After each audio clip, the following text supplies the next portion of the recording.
우리나라에서 대표적인 기업 중에 이제 LG라는 그룹이 있죠. 이 LG 그룹에서 주는 의인상이라는 것이 있습니다. 현재까지 약 152명 정도가 이 LG 그룹에서 주는 의인상을 수상했다라고 하더라고요. 그러니까 최근 수상이 어제 있었는데 차량에 깔려 위기에 처한 운전자를 구한 사람, 물에 빠진 차량에서 의식을 잃었던 운전자를 구조한 사람 등 이러한 사람들이 이제 의인상을 수상했다라고 합니다. 이 밖에도 36년간 위탁무로 헌신하거나 혹은 48년 동안 무료로 진료 봉사를 실천한 의사 등 사회 각 분야에서 선행을 실천한 사람들에게 이 LG그룹은 의인상을 수여하고 있습니다. LG그룹 홈페이지에는 의인상에 대해서 이렇게 소개하고 있습니다. 군인, 경찰, 소방관 등 국가를 위해 헌신하는 공직자는 물론 의로운 행동과 남다른 선행으로 사회의 귀감이 되고 사회 정의 실현에 이바지한 의로운 시민들을 찾아내 포상하고 사회의 귀감으로 삼아 널리 알리는 사업입니다라고 이렇게 소개를 하고 있습니다. 일반 사기업에서 이렇게 자기의 돈을 들여서 이렇게 의인상을 한다는 건 굉장히 칭찬받을 일이고 더욱 장려될 일이라고 생각합니다. 의로운 행동과 남다른 선행으로 다른 누군가에게 큰 도움을 주고 심지어 다른 사람들의 목숨까지도 살리는 그런 사람들을 칭찬하고 격려하고 세워주는 것, 그 누가 뭐라고 해도 정말 귀한 일이라고 생각합니다. 그런데 우리가 이 의인상을 수상하는 분들을 보고 야, 우리도 저분들처럼 의로운 행동과 남다른 선행으로 살아가 보자 라고 결심을 하고 결단을 한다면 과연 그 말은 맞는 말일까요? 언뜻 보면은 맞는 말 같기도 보입니다. 일단은 이 말을 잘 한번 기억해 두시고 오늘의 본문을 한번 다 같이 읽어보도록 하겠습니다. 오늘 우리가 함께 읽은 10절의 말씀을 보니까 하나님께서 우리를 지으신 그 목적에 대해서 이렇게 설명하고 있습니다. 다 같이 함께 10장 그 초반부인데요. 다 같이 함께 읽도록 하겠습니다. 우리는 그가 만드신 바라 그리스도 예수 안에서 선한 일을 위하여 지으심을 받은 자니. 아멘.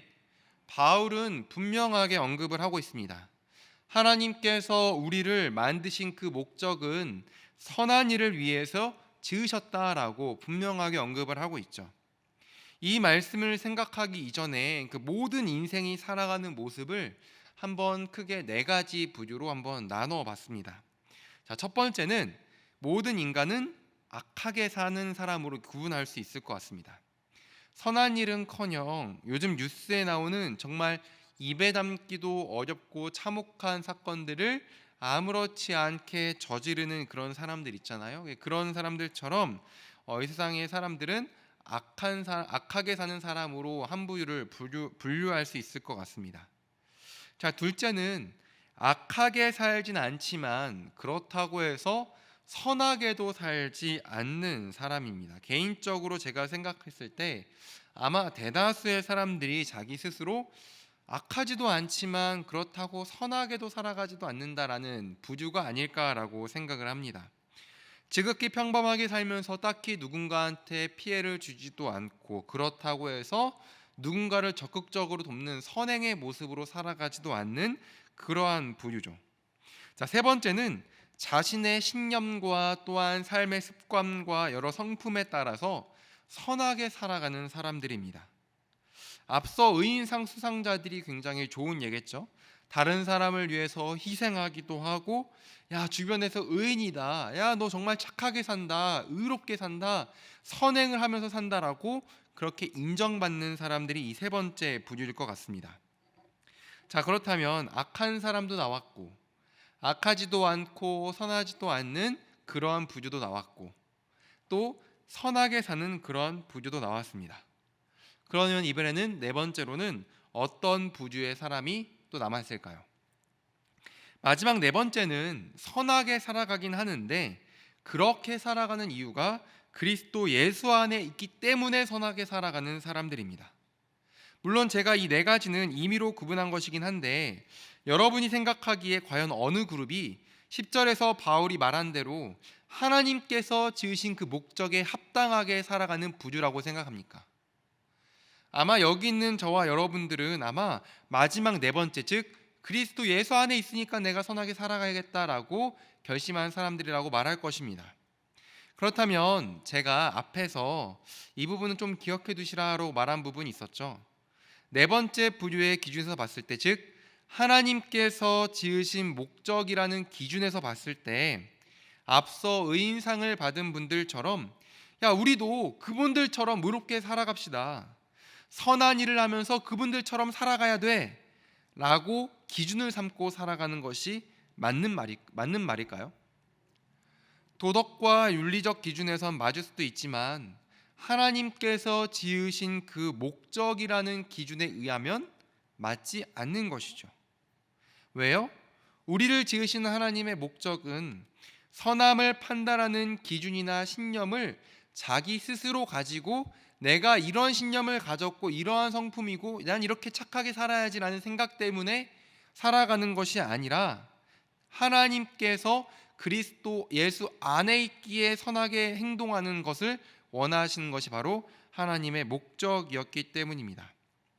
예수 그리스도 안에서 주님께서 이것이 선이다라고 알려주시는 그 선을 따라 사는 것이 바로 하나님께서 인간을 지으신 목적이다라고 지금 사도 바울은 이야기하고 있는 것이죠.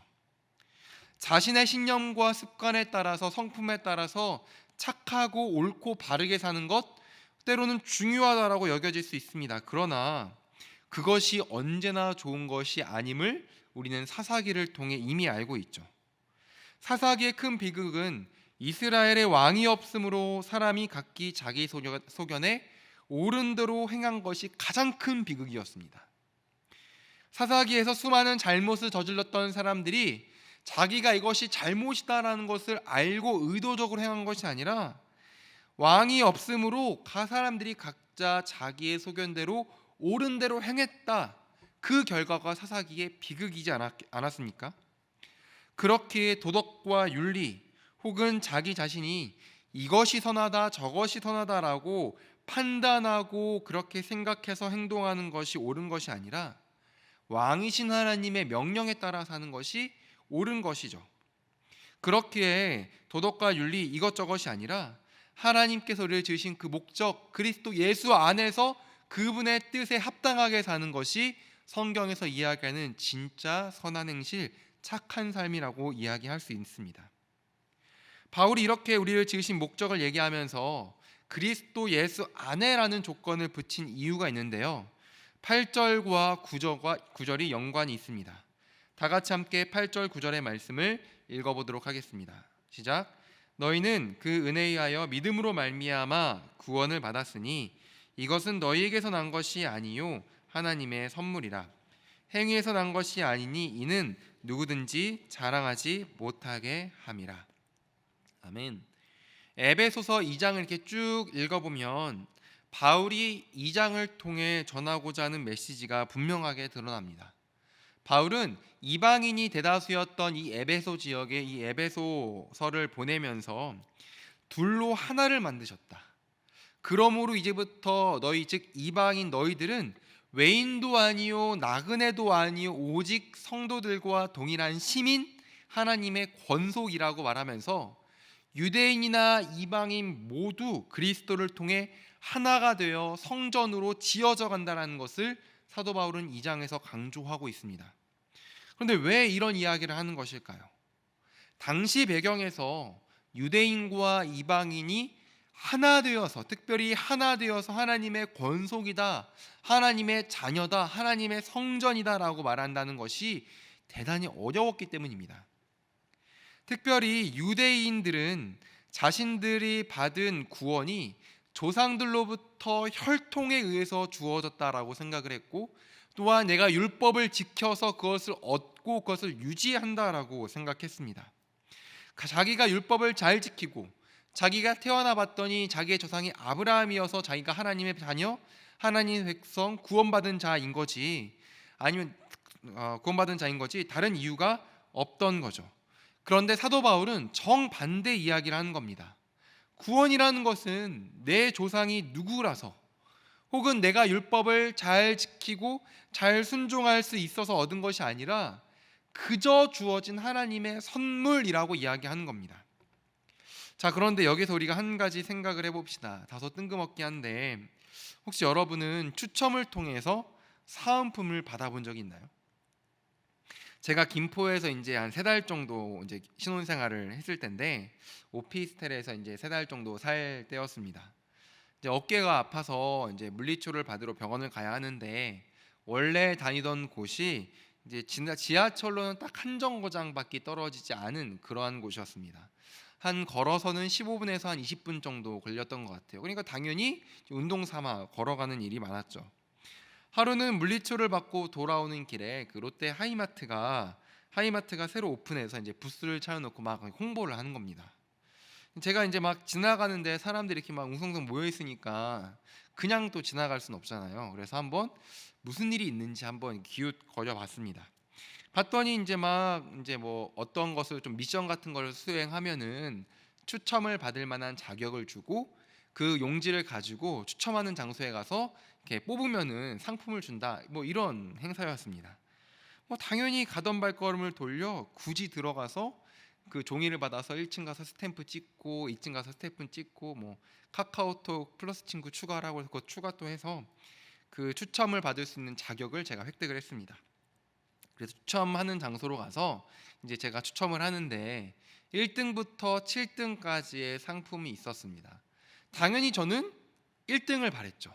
아, 내가 뽑았을 때 1등을 좀 뽑았으면 좋겠다. 노트북, 삼성 노트북이었는데 아, 내가 저 노트북을 좀 뽑았으면 좋겠다라고 이제 생각을 하고 있었습니다. 그래서 이렇게 쫙 손을 넣고 이렇게 뽑았는데 당연히 1등이 안 뽑혔습니다.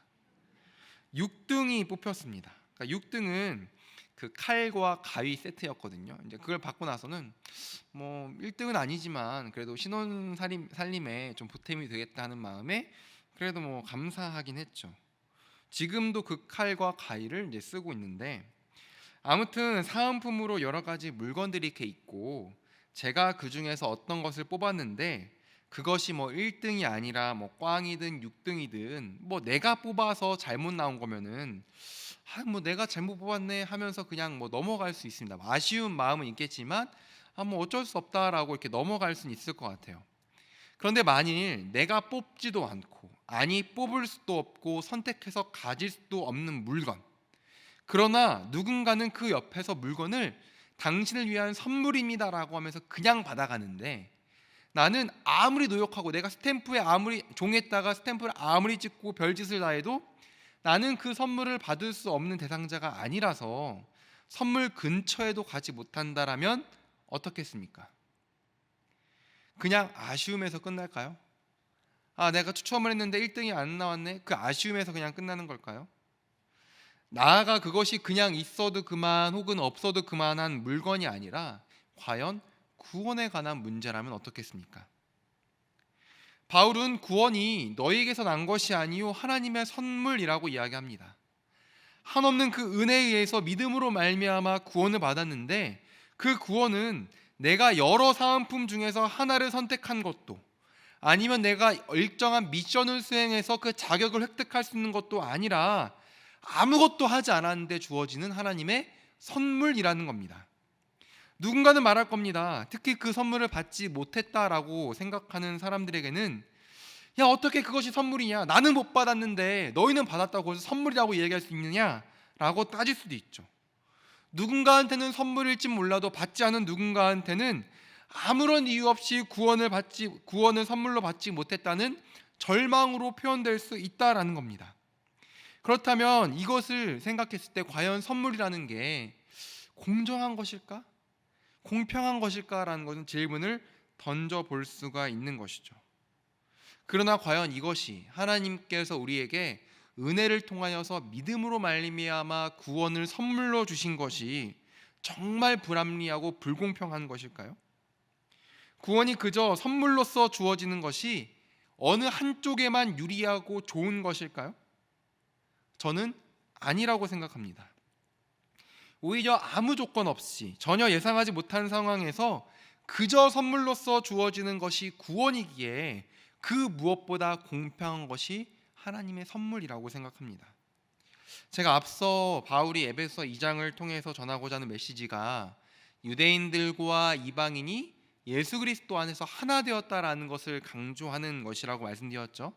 그러나 그리스도 예수 안에서 하나 되었다라는 사실이 혈통과 율법에 의해서 구원 여부를 유지하려고 하는 유대인들에 의해서 굉장히 반항을 일으키고 굉장히 어려웠다라는 것을 말씀드렸습니다. 그런데 만일 구원이 은혜에 의해 믿음으로 말미암아 선물처럼 주어지는 것이 만약에 불공평하다라고 이야기한다면 이 말은 곧 구원에는 어떤 조건이 있어야 된다라는 말과 똑같습니다. 모두에게 공평한 것이 아닙니다. 예를 들어서 제가 아까 그 상품을 추첨하기 위해서는 카카오톡 친구를 추가해야 된다고 말씀드렸는데 만약 핸드폰이 없는 사람에게 그것을 요구하는 것은 공평한 것입니까? 아니면은 몸에 어떠한 장애가 있어서 그것을 수행할 수 없는 사람에게 당신이 이거 찍어온다면 내가 당신을 추첨할 수 있는 기회를 주겠습니다라고 말하는 것이 공평한 것입니까? 만일 하나님께서 선물로 그냥 주신다는 것을 이건 불공평한 거야 라고 말한다는 것은 즉 조건이 있어야 된다는 말과 똑같다라는 겁니다. 그리고 그 조건을 충족시켜야지만 구원에 이를 수 있다라고 주장하는 유대인들과 다를 바가 없다라는 것이죠. 마치 유대인들이 주장하듯 태어난 혈통 혹은 율법 준수의 여부에 따라서 구원이 결정되는 것이지 아무거나 없이 그냥 선물로 주어지는 것이 아니다라고 이야기하는 것은 곧 불공평하다라는 것과 똑같다라는 것입니다. 만약에 율법의 준수 여부는 그렇다고 칩시다. 내가 유대인이 아니더라도 율법 준수는 죽어라고 애를 쓰면 어느 정도 할 수 있다라고 칩시다. 그러나 태어난 혈통은요. 태어나 보니 부모가 로마 사람이면 구원은 애시당초 기대해서는 안 되고 태어나 보니 부모가 유대인이면 구원받은 기쁨으로 충만한 것이 공평입니까? 이런 조건과 충족 여부가 붙는 것이 공평이 아닙니다. 바울이 4절에서 말하듯 긍휼이 풍성하신 하나님에게서 나오는 우리를 향한 그 큰 사랑에서 주어지는 그 선물 같은 것이 구원이어야지 공평한 것이지 그것에 조건이 붙고 우리가 이것을 수행해야지만 내가 너한테 구원받을 자격 조건을 허락하겠다라고 이야기하는 것은 공평한 것이 절대 아니라는 겁니다. 그렇게 하나님께서 우리에게 주신 구원은 우리에게는 선택권이 없는 선물처럼 그냥 주어지는 은혜여야 되고 그 구원의 은혜 앞에서는 그 어떠한 행위도 그 어떠한 자랑도 소용없는 겁니다. 만약에 내가 그것을 받는데 어떤 자랑을 한다? 그것은 유대인과 똑같다는 겁니다. 내가 이것을 할 때 어떤 행위가 필요하다? 그것은 하나님의 공평하심을 무시하는 처사라는 겁니다. 바울은 이러한 사실을 한층 더 강화하기 위해서 하나님께서 우리를 만드셨다라는 사실을 언급하고 있는데요. 10절에 보면 원문에는 왜냐하면이라는 단어가 나와 있지만 개역개정에는 생략되어 있습니다. 그러니까 구원이 아무도 자랑하지 못하는 하나님의 선물인 이유에 대해서 10절 때문이다라고 설명하고 있는 것이죠. 바울이 말하고 있는 그 이유는 하나님께서 우리를 만드셨다라는 겁니다. 개역개정에는 우리는 그가 만드신 바라라고 나오고 바른 성경이나 우리말 성경에는 우리는 하나님의 피조물이다라고 번역되어 있습니다. 그리고 여기서 만드신 바 혹은 피조물이라고 사용된 단어가 걸작품을 뜻하는 포이에마라는 단어죠. 분명 2장 1절부터 3절까지 내용을 보면 허물과 죄로 죽어 있던 우리입니다. 세상 풍조를 따르던 우리이고 본질상 진노의 자녀였던 우리입니다. 그랬던 우리 자신을 하나님께서 걸작품으로 만드셨다라고 지금 사도 바울은 이야기하고 있는 거죠. 우리 한번 생각해 봅시다. 허물과 죄로 이미 죽었던 자입니다. 뭔가 살아서 움직이고 뭔가 가능성이 있어서 내 스스로 다듬어서 걸작품이 될 수 있는 존재가 아니라 이미 허물과 죄로 완전히 죽어서 이제 본질상 진노의 자녀로서 심판만을 앞뒀던 그런 존재가 완전히 바뀌어서 하나님의 걸작품이 되는 그 과정, 그 재창조의 과정 속에서 인간의 어떠한 노력과 어떠한 행위가 개입될 여지가 있나요? 전혀 없는 겁니다. 마치 이 세상이 창조되는 과정 속에서 인간이 아무런 역할을 한 것이 없듯 하나님께서 죽은 자를 일으켜서 그를 걸작품으로 만드시는 그 모든 과정 속에서 이 사람은 아주 조금만큼이라도 한 것이 아무것도 없다라는 거죠. 그렇기에 바울은 선물로 받은 구원이 우리에게 자랑이 될 수 없음은 죽은 자를 걸작품으로 만드는 그 모든 과정은 오직 하나님의 절대적인 주권적인 사역의 일로만 가능하다라고 언급하고 있는 것입니다. 자, 그런데 하나님께서 죄인이었던 우리를 아무런 조건 없이 선물로서 걸작품으로 창조하신 이유가 있죠. 선한 일을 하라는 겁니다. 착하게 살라는 거죠. 내 생각과 내 뜻이 아니라 내가 생각했을 때 이것이 선해, 내가 생각했을 때 이것이 악한 것이야 라고 판단하며 사는 것이 아니라 예수 그리스도 안에서 그리스도께서 말씀하시는 것, 그 선한 일을 하도록 창조하셨다는 겁니다. 그저 내가 하나님의 걸작품이야, 혹은 내가 그리스도의 안에 있는 사람이야, 나는 변화된 사람이야 라는 것에서 멈추는 인생이 아니라 걸작품이라면, 혹은 그리스도 안에 있는 사람이라면 이제 선한 일을 하는 목적을 향해 지음 받았다라고 사도 바울은 이야기하는 것이죠. 그렇기에 성도에게 있어서 선한 행실은 우리의 인생이 보여줄 수 있는 여러 옵션 중에서 한 가지의 선택지가 아니라 그리스도 안에서 걸작품이 된 우리가 반드시 보여야 되는 하나님의 뜻인 겁니다. 야고보 사도도 동일하게 이야기하죠. 행함이 없는 믿음은 죽은 것이다. 믿음은, 우리가 구원은 믿음으로 얻지만 우리의 믿음은 행함으로 보일 수 있는 것입니다.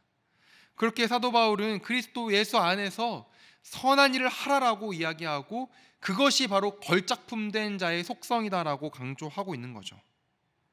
하나님은 저와 여러분을 향해 이미 걸작품이라고 말합니다. 하나님 안에서 이미 재창조를 받았고 그 은혜로 그리스도 안에서 선한 일을 위한 삶의 여정을 시작한 존재라고 이야기합니다. 그래서 우리는 내 자신에게나 혹은 나를 둘러싼 상황이나 혹은 내 주변의 이웃이나 다른 누군가를 향해서 하나님께서 주 안에 있는 나에게 요구하시는 그 선함은 무엇일까? 과연 주님께서 오늘 하루 나에게 기대하시고 요구하시는 그 선한 일이 무엇일까를 고민하고 기도하고 결단하며 또한 실천하며 살아가야 되는 거죠. 그래, 내가 하나님의 구원을 받았으니까, 그래, 내가 하나님의 말도 안 되는 그 은혜를 받았으니까, 나는 아무것도 한 것이 없는데 그 선물로 구원을 받았으니까 나는 그 목적에 합당하게 이런 선한 삶을 살아가야겠다라고 반응하는 것이 반드시 우리 가운데 있어야 되는 고백인 것이죠. 그런데 문제는 뭐냐면 우리가 이 땅 가운데서 그렇게 믿음으로 살아가고 내가 그리스도 안에서 착하게 살아가야겠다라고 결단하는 그 삶이 녹록치 않다는 게 문제입니다. 걸작품인 내가 좀 결단하고 실천하려고 하면 홍해 바다가 쫙 갈라지듯 모든 일이 다 열리면 좋을 텐데 우리가 악한 걸 하려는 게 아니잖아요. 우리가 그리스도 안에서 착한 일을 하는 거고 선한 일을 누군가께 보여주려고 하는 거잖아요. 섬기려고 하는 것인데, 그렇다면 홍해가 갈라지듯 좀 그 길이 펼쳤으면 좋겠는데 그러지 않을 때가 너무나도 많다라는 거죠. 선을 행하기 어렵다는 사실은 비단 우리가 살아가면서 체감적으로 느끼는 것뿐만 아니라 성경 곳곳에도 선을 행하는 것이 얼마나 어려운 것인지를 잘 이야기합니다. 로마서에서도 선을 행할 때 참고 선을 행하라고 했고 악에게 지지 말고 선으로 악을 이겨야 된다고 이야기합니다. 갈라디아서에도 선을 행할 때 낙심하지 말라라고 이야기합니다. 이는 곧 선을 행한다는 것 자체가 참아야 되는 인내의 과정이 포함되었다라는 것이고, 또한 악과 싸워야 된다는 것이고, 낙심하는 상황을 마주할 수밖에 없는 것이 바로 선한 일을 우리가 수행하는 과정이라는 것이죠. 그렇다면 우리는 이런 상황 속에서 어떻게 해야 할까요? 우리는 선을 행함에 있어서 어려운 상황 혹은 때로 벽을 마주하고 내가 그리스도의 이름으로 정말 선한 일을 하려고 하는데 막힌 것 같은 상황이 펼쳐진다면은 우리는 어떻게 생각을 해야 될까요? 아마 이런 생각을 좀 먼저 할 것 같습니다. 어떻게 하면 좋지? 뭘 어떻게 해야 되지? 그러나 이 질문보다 우리가 더 앞서 생각해야 되는 말이 있는데, 지난번에 그 아파트에 화재가 나서 그 안타깝게도 여러 사람이 다치고 목숨을 이렇게 잃는 사고가 일어났었습니다. 그때 그 근처에 있던 한 사다리차 기사분께서 용감하게 나서서 그나마 더 큰 희생을 막는 데에 큰 역할을 했죠. 그분도 LG 그룹에서 수여하는 의인상을 받으셨는데요. 기자들이 그 기사분에게 찾아가서 야, 위험한 상황이고 자칫 다칠 수도 있는 상황인데 어떻게 자기의 그 사다리차를 가지고 이렇게 사람을 구할 수 있었습니까? 라고 물었습니다.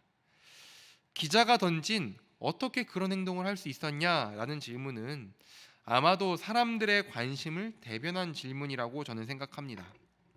즉 사람들의 관심은 저 사람이 이런 상황에서 어떻게 저런 행동을 할 수 있었을까? 야, 아무도 나서지 못하는 이 상황 속에서 저 사람은 어떻게 저걸 할 수 있었지?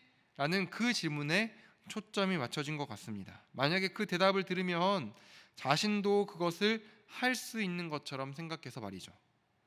그러나 그리스도인에게 있어서 낙심하는 상황 속에서의 선행, 그리고 인내해야 하고 악과 싸워 이겨야 하고 승리해야 하는 선행의 과정에서는 야, 내가 어떻게 하면 이 모든 어려움을 이기고 선행을 해낼 수 있을까? 이것을 고민하기보다는 그 전에 가장 먼저 과연 내가 무엇 때문에 선한 일을 할 수 있는 존재가 되었는지를 기억해야 됩니다. 무엇 때문에 현실을 녹록치 않지만 내가 선한 일을 하지 않고서는 견딜 수 없는 존재가 되었지? 야, 내가 이걸 어떻게 하느냐가 아니라 내가 어떤 존재가 되었기에 내가 이것을 할 수 있게 되었지? 이것을 가장 먼저 생각해야 된다는 것이죠. 바울은 오늘 본문을 통해서 말하는 겁니다. 우리가 하나님의 은혜에 의하여 새롭게 거듭난 걸작품이기 때문에 어떤 상황 속에서도 그 선한 일을 해낼 수 있다라고 이야기하는 겁니다. 하나님의 걸작품이기에 선한 일을 하는 것이 너무 어렵지만 그 일을 하지 않고서는 견딜 수 없는 존재가 되었다라는 것이 사도 바울이 이야기하는 걸작품입니다.